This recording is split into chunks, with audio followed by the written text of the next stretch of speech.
Neng. Ya, gimana Bang? PSM bagaimana kabarnya ini? Bagaimana head to head ini nanti? Ya, Tapi seru kini. Seru Empat nanti bagaimana nih kalau semua ini seri? Semuanya satu-satu. kalau satu-satu tergantung lagi selisih gol. Ih, cocok nih semua ini sama gol dah. Satu-satu, 1-0 semua. Nggak ada. PSM tuh 1-0. PSM juga. Iya, bagaimana itu? Ditentukan. Fair play. Iya. Paling sedikit kartunya. Oh iya tahu paling sedikit kartu. Sedikit lagi ya yang fair play lagi. Ya.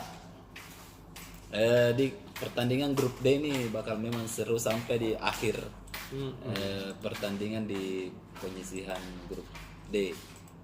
Jadi PSM akhir pekan ini akan menghadapi Persib Macan Putih. Dan jelang pertemuan ini PSM nampaknya akan memarkir 4 pemain karena cedera. Harus sebutkan dulu ini pemain-pemain yang cedera ini. Nah ini dia. Jadi 4 pemain ini masih menjalani latihan terpisah: Kenzo Nambu, Ganjar Mukti, Vivi Asrizal, dan Samuel Simanjuta. Nah di sisi lain PSM sudah kedatangan 3 pemain muda dari Prancis. Kemarin menjalani pemusatan latihan di sana, balik nih untuk timnas U19 ya. U21-23 itu. Nah, jadi sudah pulang Edgar Amping, Ricky Pratama sama Rafli Astro. Nah ini bisa menjadi pelapis sementara untuk menghadapi Persik Kediri. Nah misalnya Kenzo bisa dilapis oleh Rafli Asrul, kemudian ada tandemnya bisa Ricky Pratama di Everton Naske Bento, kemudian di back bisa Edgar mengisi posisi yang ditinggalkan oleh Samuel Simanjuta setelah cedera. Nah ini Mami pilihan untuk saat ini karena pemain-pemain seperti Ganjar Mukti itu kan salah satu andalan juga di tengah mendampingi back dari Portugal ini, Yuran Fernandes. Nah jadi besok kita turun dengan headline pemain muda PSM jadi alternatif untuk mengisi kekosongan ini. Nah, menjadi pelapis. Oke. Ada juga beberapa masukan kepada PSM untuk segera memang mencari pelapis-pelapis pemain-pemain inti. Itu kemarin kita sudah bahas dan nampaknya manajemen juga sudah bergerak untuk mencari pelapis di skuad PSM.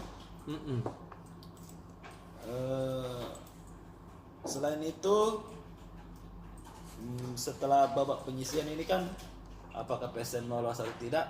Tapi sementara ini juga PSM sementara menyiapkan skuad untuk di Piala AFC nanti. Jadi Pak CEO ini sudah bicara tadi bahwa kita sudah mendaftarkan 25 pemain. Nah artinya masih ada 10 slot dari batas maksimal 35 pemain. Nah ini yang sementara dicari terus bagaimana pelapis-pelapisnya. Dan kalau misalnya cedera dari pemain yang melebihi 7 hari, maka otomatis tidak akan dibawa ke Kuala Lumpur. Bertanding 2 pertandingan toh. Nah ini menjadi warning juga untuk PSM. Bagaimana caranya bisa bermain bagus, tetap on fire, tapi tidak ada cedera. Karena terbatas pemain-pemain bagus. Apalagi PR dari pelatih ini cukup berat. Harus cari pemain yang kompeten di tengah sudah jalan di kompetisi sebenarnya nih. Semua orang sudah ada klubnya. ini juga menjadi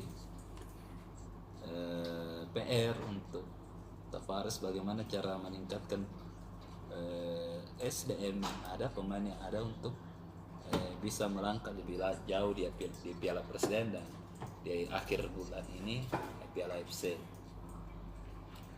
Jadi ini yang menjadi PR utama. Kemudian ada juga masukan dari pengamat ini bahwa memang harus ada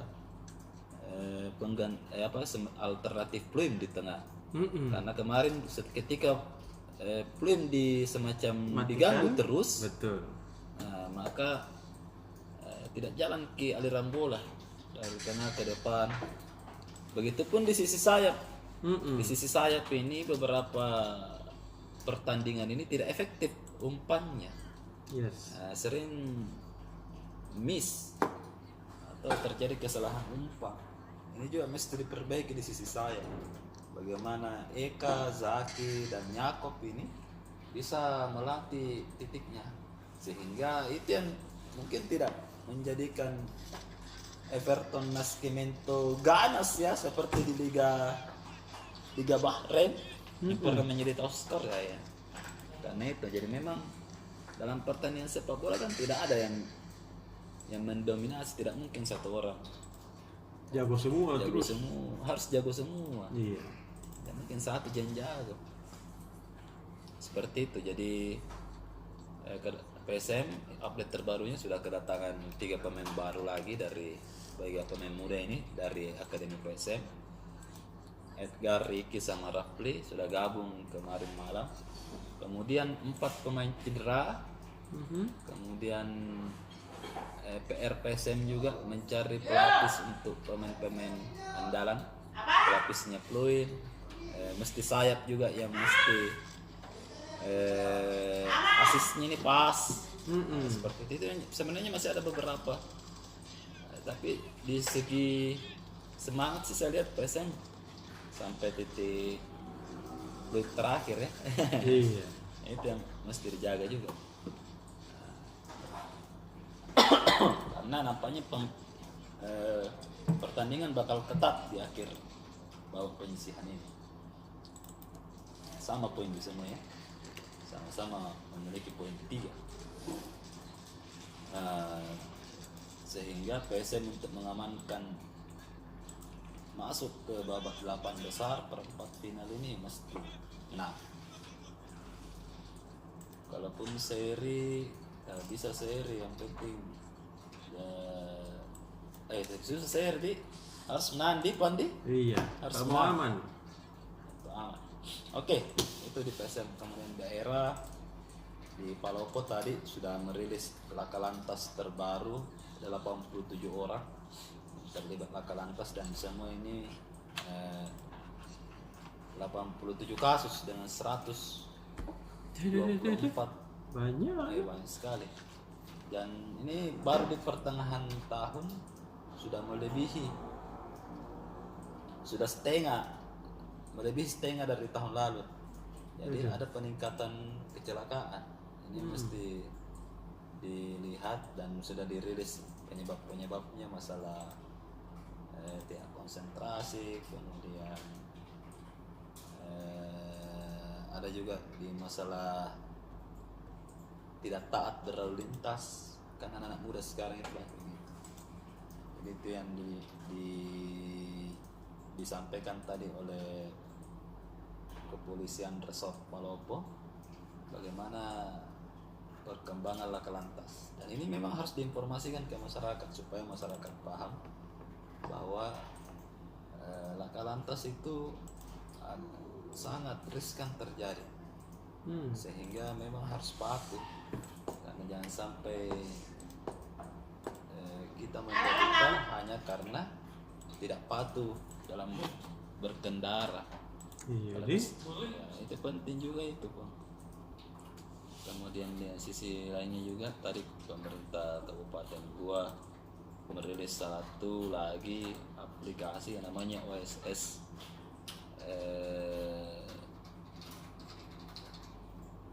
berisiko ya. Jadi ini sistem pendaftaran izin pembukaan perusahaan, izin lah, surat-surat situs semua yang berbasis online. Jadi pemerintah tidak bisa, karena kan banyak biasanya itu pungli di pemerintah, jadi aplikasi ini menghindari pungli. Nah, ini juga menjadi fokus nampaknya di gua untuk meningkatkan, misalnya orang mau buka mall di gua, nah, hanya melalui itu saja aplikasi. Entah, canggih nah. Nah, kemudian ditunggu waktu 20 hari karena ini risiko tinggi kalau mall, karena banyak sekali item-item yang mesti disiapkan. Andal lalin lah, kemudian kelayakan bangunan, itu kan mesti ada semua kalau bikin mall orang. Nah, ini menjadi tempat publik yang selalu ramai. Pasti nih.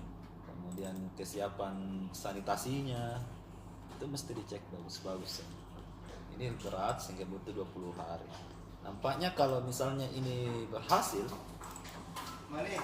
DPW yang usulkan pasal ini tidak ada pungli, nah, maka gua benar-benar akan menjadi kota satelit. Yes. Ini menjadi PR sebenarnya, dan ini sebenarnya harusnya sudah lama.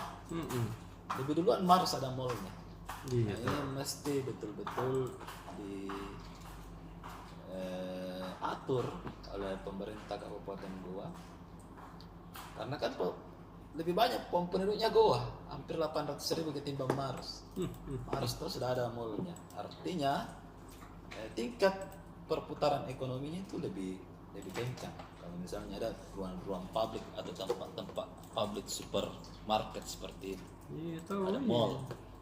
Nah, itu mesti kalau misalnya di gua bisa mewujudkan itu tanpa ada embel-embel pungli dan tidak diperberat,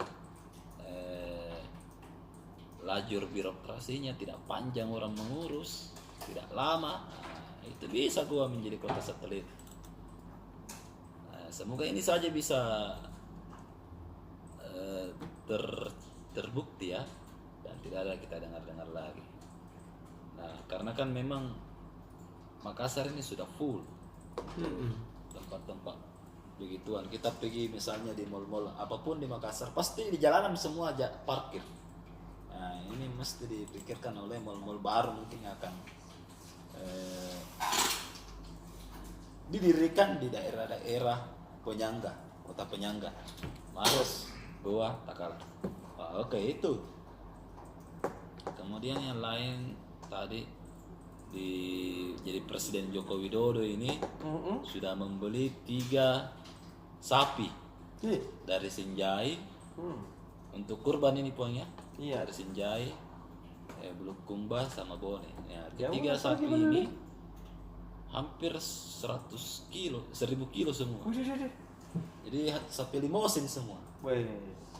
Ini yang akan dikurbankan nanti. Siapa di daerah itu dapat ke?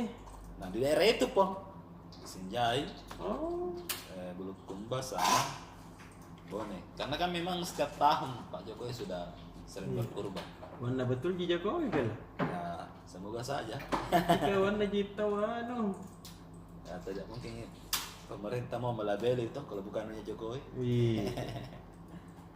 Jadi memang ini sudah ada sejak 2016. Kita deteksi ya. Tahun 2016 itu Pak Jokowi pertama kali kurban itu di Karebosi. Jadi pertama kali di situ. Kemudian 2017 ke Goa, 2018 ke area, kalau bukan di area Luwu, di daerah Pindrang. Sudah putar kita tadi. Ya, mutar tuh. Pernah juga kayaknya di daerah Pindrang itu datangkan dari Sulbar juga sapi. Nah, jadi sapi ini ya sekitar 70 jutaan harganya itu. Nah, itu akan dikurbankan nanti. Nah, kita cek ekonominya. Kenapa Sinjai? Oh, ternyata Sinjai itu adalah salah satu penghasil sapi terbaik. Gitu. Jadi rata-rata di sana itu masyarakatnya memelihara sapi limosin. Hendak na puang hendak na. Nah, kalau misalnya orang di sana itu kalau budayanya pun ada anaknya Iya. satu, dia belikan satu sapi. Tahu. Anaknya masuk SMP, dia belikan lagi satu sapi untuk dipakai nanti SMA. Ih. Masuk SMA, dibelikan sapi untuk dipakai masuk kuliah. Tahu. Begitu di sana orang budayanya. Iya. Jadi budaya beli sapi. Itu kenapa misalnya jumlah sapi di wilayah Sinjai itu sangat banyak karena begitu wilayahnya. Bayangkan Ada Puan, kan di di Tribun Sinjai Timur Barat. biasa itu. Iya, di Sinjai Barat itu sampai 10.000. Wih. 10.000 ekor. Nah, begitupun di daerah Sinjai-Sinjai yang lain. Kalau Hanya Tribun di, Timur ya teh donji. jadi kalau di Toraja ada kerbau, di Sinjai ada sapi. Iya. Itu sebenarnya bisa menjadi potensi wisata itu. Iya. Nah, Bagus tuh entah itu anunya di filosofi anunya. iya, begitu itu ekonominya, filosofinya di sana. Sama di Bulukumba itu tanah. Kalau di Bulukumba itu ada anaknya lahir, dia Belikan belikan tanah. tanah untuk sawah. Iya. Nah, masuk SMP, SD dia beli sawah. Nah, kalau misalnya nanti setelah selesai SMA tidak kerja itu pun nanti Iya. tidak masuk kuliah, disuruh pikir anaknya pengen kelola itu sawahmu, Iya, bagi tahu. dibelikan. Cocok. Nah, jadi begitu. Harus itu kayak wilayah anunya itu. Kerennya dia. Iya, budaya sekaligus juga menjaga stabilitas ekonomi toh. Tidak susah nanti. Gitu. Kalau mau apa-apa. Bayangkan sapi itu untuk yang umur 3-4 tahun itu dia angka 15 jutaan sekarang. Wih. Ngeri itu. Nah itu di daerah khusus Sinjai. Kenapa misalnya sapinya Jokowi? Karena itu cuma pemancing, tapi intinya adalah budaya itu. Sebenarnya Betul. kenapa Sinjai? Nah di lain juga ada lintas-lintas terkait peristiwa-peristiwa terupdate di daerah-daerah. Silakan Anda baca. Yes. Oke? Oke deh. Dah.